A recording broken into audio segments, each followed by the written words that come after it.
Your existence began with two distinct cells. They fused, multiplied, and built the complex architecture of the human body and the brain that pilots it. To survive the elements, that brain engineered tools.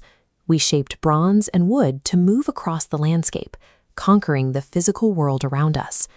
Today, we have traded beasts of burden for precision-machined engines pushing 500 horsepower.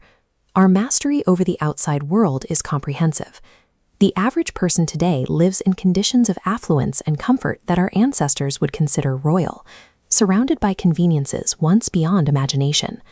We sit at the top of the planetary hierarchy, insulated from the harshness of nature.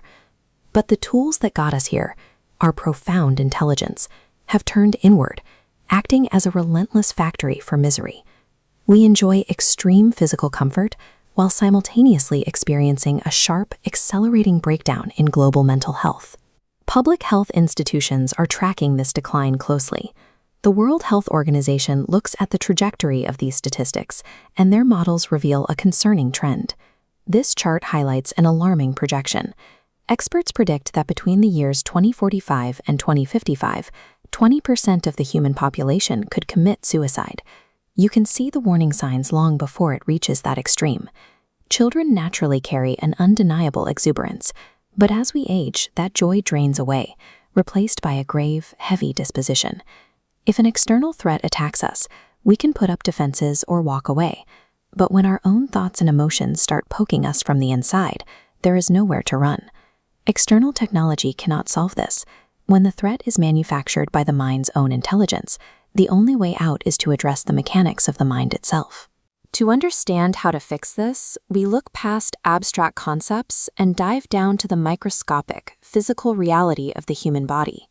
What we experience as joy, sadness, or anxiety are physical events. Every human experience has a precise chemical basis in the bloodstream. When you feel internal turmoil or physical agony, this diagram shows the result. Your body is producing a specific chaotic chemical signature.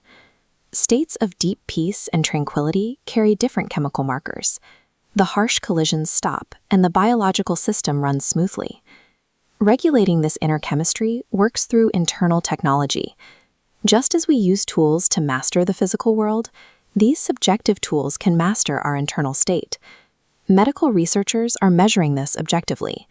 Teams at Beth Israel Hospital, a teaching hospital for Harvard Medical School, rigorously studied these internal practices.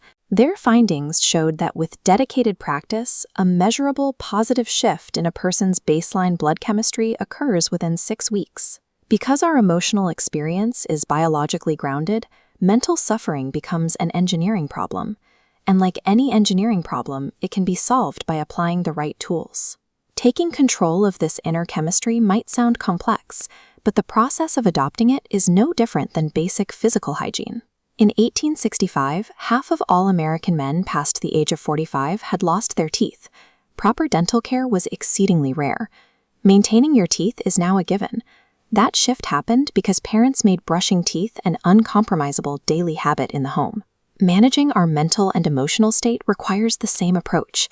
Tools for internal well-being must become as routinely practiced in families as brushing your teeth or potty training. Ensuring these practices take root falls to leaders, whether that means parents guiding their children or officials guiding a community. True leadership relies on responsibility. It requires optimizing your own internal balance so that your actions can genuinely serve the people relying on you. If you are capable of doing great things, but unmanaged internal stress prevents you from acting, that is a tragic waste of potential. As long as you are alive and breathing, you can adopt these methods. Managing the mind allows us to direct our own experience with intent.